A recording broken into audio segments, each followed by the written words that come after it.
Salut à toi, j'espère que tu vas bien et que tu as la forme. Si dans la dernière vidéo, tu as compris comment lire la structure et justement quels étaient les pièges qu'elles allaient t'apporter, aujourd'hui, je vais te montrer comment la maîtriser comme un roi et je vais aussi te montrer que ce que je te dis, ça ne date pas d'hier. Pour ceux qui ne le savent pas, le Dow Jones a été créé en 1879, d'accord? Donc depuis ce moment-là, le Dow Jones existe. On est actuellement sur le graphique du Dow Jones en mois. Alors bon, avant tout n'était pas automatisé, donc on n'a pas la cotation boursière depuis aussi longtemps que sa date de création, ou en tout cas pas sur l'actif TradingView. Mais je vais quand même prendre le temps de vous montrer, c'est que dans la vidéo précédente, je vous ai montré que selon l'unité de temps qu'on était en train de lire, eh bien en réalité ce n'était pas un changement de structure, mais bien et simplement une prise de liquidité qu'on allait faire. D'accord? Donc en réalité, c'est simplement ici de différencier deux choses. C'est que quand on a un niveau haut précédent, d'accord, on a validé le fait que ça, c'est un changement de structure, c'est validé, d'accord? Ça,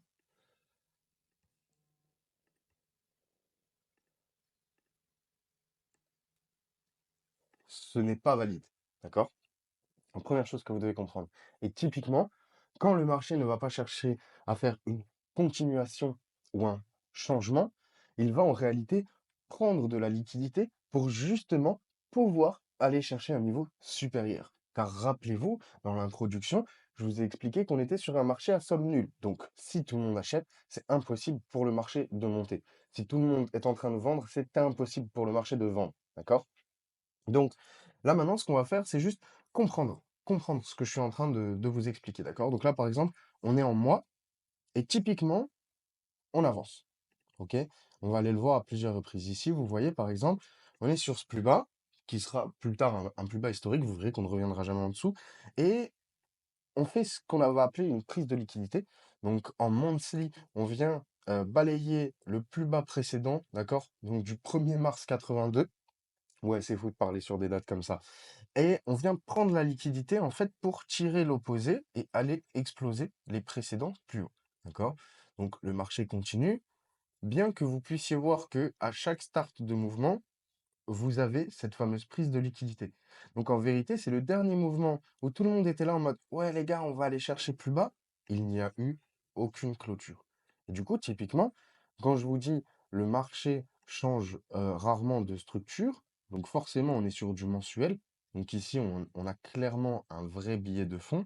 Mais non seulement vous avez pu voir à plusieurs échelles au départ, maintenant regardez à échelle plus grande. Et dites-vous que même par exemple là, le mensuel va pouvoir je vais pas dire mentir. Donc on vient, tac, on vient prendre la liquidité. On est en 87, hein. On vient prendre la liquidité pour aller récupérer le nouveau plus haut. Le marché ensuite fait quoi? Il vient rebalayer le plus bas précédent. On aura une clôture ici, donc il faudra aller sur une unité de temps supérieure pour comprendre qu'on n'a pas eu de changement de structure. Là, on est dans je vous montre les extrêmes de marché, mais pour que vous compreniez que ça marche depuis toujours et dans toutes les unités de temps, ok? Ce qui va introduire tous les concepts suivants de la stratégie que je vous explique. La stratégie que je vous donne, elle n'est pas basée sur mes 2 ans de rentabilité, elle est basée sur des concepts qui fonctionnent depuis que les marchés existent. Donc ici, vous voyez, on vient prendre justement ce niveau-là pour ensuite aller tirer un nouveau plus haut, d'accord? Et en vérité, on le fera pratiquement à chaque fois.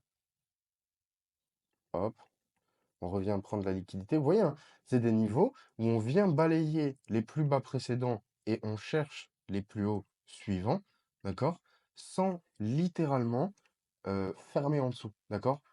Donc en vérité, là par exemple, en mois, sur tous les lots que je suis en train de vous marquer, on n'a pas eu de changement de structure. Celui-là est pas très propre. Bon, ça, on va s'accorder. Ça fonctionne idem à l'achat, si jamais. Là, par exemple, vous voyez, on n'a eu aucune clôture. On vient balayer le haut précédent. Boum, le marché clôture sur un plus bas. D'accord? Et ainsi de suite. Jusqu'à ce qu'on ait de nouveau un changement, à partir du moment où on clôture sur un plus haut du niveau précédent, qu'on est en train de lire en mois, donc c'est la clôture mensuelle qui va compter, pour que le marché, justement, puisse continuer ici à venir balayer à chaque fois des plus bas et faire l'inverse au moment où ça s'inversera. Car une clôture est une validation, un balayage, c'est une prise de liquidité. D'accord? C'est-à-dire qu'on va venir sortir un extrême de marché, comme vous le savez, on ne peut pas vendre si tout le monde est en train de vendre le marché. Donc, on fait quoi? On va venir sortir tous les vendeurs et faire rentrer tous les acheteurs. Il n'y aura pas de confirmation dans les grosses unités de temps et le marché va littéralement se retourner derrière. D'accord? Vous verrez ensuite, le schéma inverse, c'est le même. Qu'est-ce qu'on fait? On prend la liquidité, on ne clôturera pas au-dessus du plus haut précédent et ensuite le marché va littéralement down. D'accord? Donc là, je vous montre ça sur le Dow Jones. Je vous invite à aller faire vos recherches sur tout type d'actifs. C'est littéralement comme ça que ça fonctionne depuis la nuit des temps. D'accord?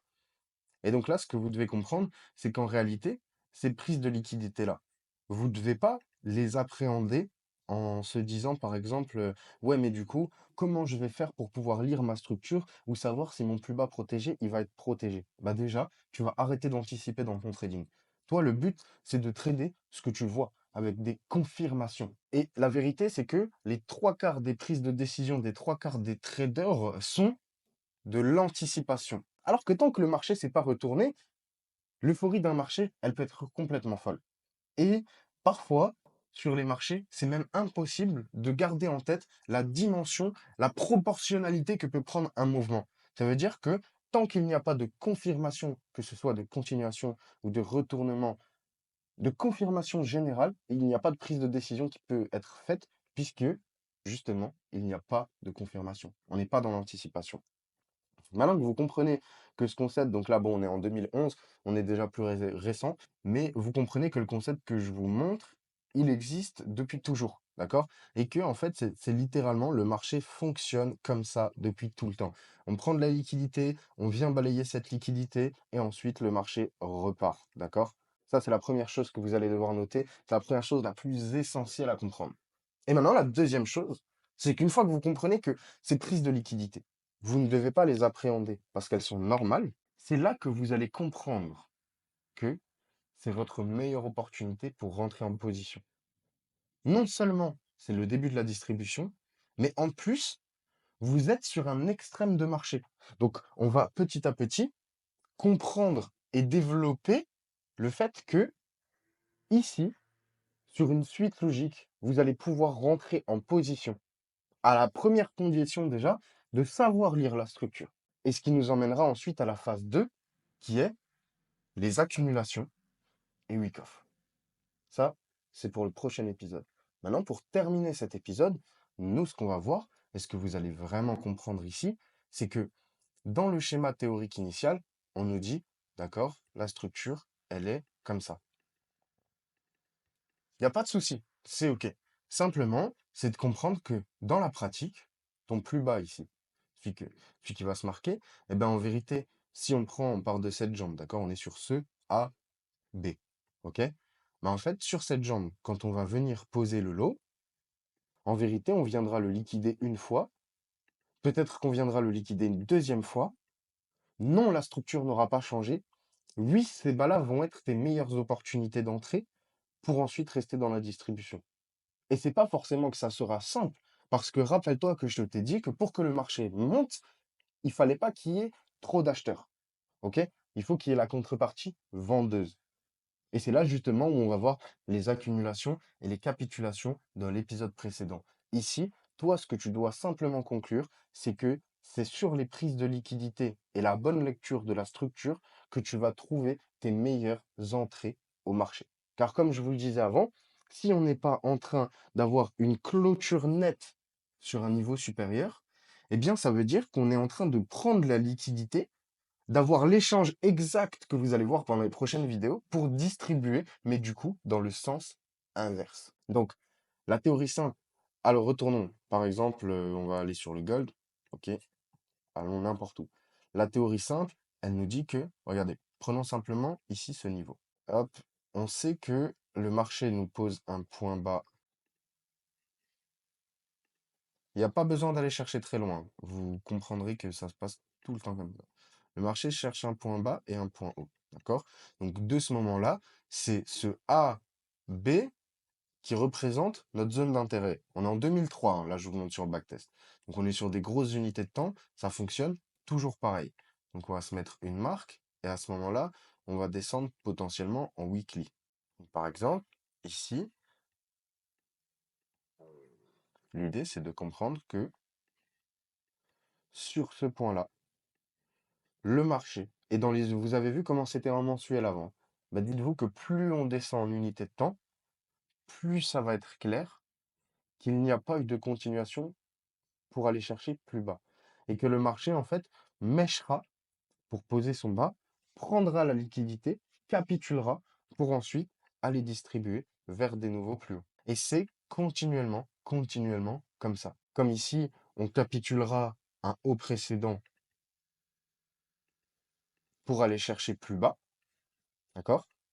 Et comme dans une structure plus basse d'une unité de temps plus haute, on prendra la liquidité pour aller suite de nouveau un autre côté. Et ici sera notre exemple final, c'est de comprendre que, bah, par exemple, le changement de structure n'avait pas lieu là, mais a bien eu lieu ici. Mais que en attendant, pour prendre du coup position, nos deux meilleures opportunités se situaient littéralement sur cet extrême bas et sur cet extrême haut. Et le fait que sur les deux extrémités, il n'y ait pas eu de confirmation de continuation, c'était la confirmation que si on ne cherche pas à continuer, ça veut dire qu'on va forcément chercher l'opposé. Donc, à partir de la prochaine vidéo, on va commencer à vraiment, vraiment regarder qu'est-ce que c'est une accumulation, qu'est-ce que c'est une capitulation. Je vais commencer à vous parler de week-off de la manière la plus simple. Ici, ce que vous devez comprendre, c'est que on reparlera de la structure pour les niveaux les plus avancés, mais les points clés qu'on a vus durant les derniers jours et dans cette première semaine de formation, c'est des points que vous devez comprendre, car même si on n'en reparlera pas, vous l'utiliserez chaque jour dans chacune de vos analyses sur chacun des actifs que vous allez utiliser. Ça doit être compris, clair et concis. D'accord? Si vous avez des questions sur des choses que vous ne comprenez pas, n'hésitez pas à la poster dans les commentaires pour ceux qui sont dans le groupe ou qui participent justement aux différents lives que je fais dans la semaine. N'hésitez pas à monter dans les lives et à poser vos questions, d'accord? Le but, c'est que ce soit compréhensible par le plus grand nombre de personnes et on commence à rentrer dans quelque chose de sérieux et ce que je dis, vous devez le comprendre parce qu'on va l'utiliser plus tard, notamment avec qu'est-ce qui fait qu'on a un changement de structure ou pas, les différentes structures en fonction de leurs unités de temps et donc la fractalité de marché, justement quels sont les pièges de la structure et qu'est-ce qui fait que ces pièges-là font en réalité pour nous la meilleure opportunité qu'on va pouvoir prendre sur les marchés. Bien comprendre ces différentes informations, ça sera déjà le point clé de cette première semaine. On se retrouve demain, les amis, en pleine forme pour continuer et introduire les différentes accumulations, puisque, comme vous l'avez compris, il y a trois phases de marché. On en a désormais vu deux et on va voir la troisième dans des explications bien plus détaillées. Merci pour vos retours. Je compte sur vous pour continuer à travailler sérieusement. Je vous souhaite une excellente journée, un excellent week-end. Et n'oubliez pas que le week-end, c'est le meilleur moyen de prendre de l'avance, les amis. Donc, ne vous faites pas avoir par les sorties.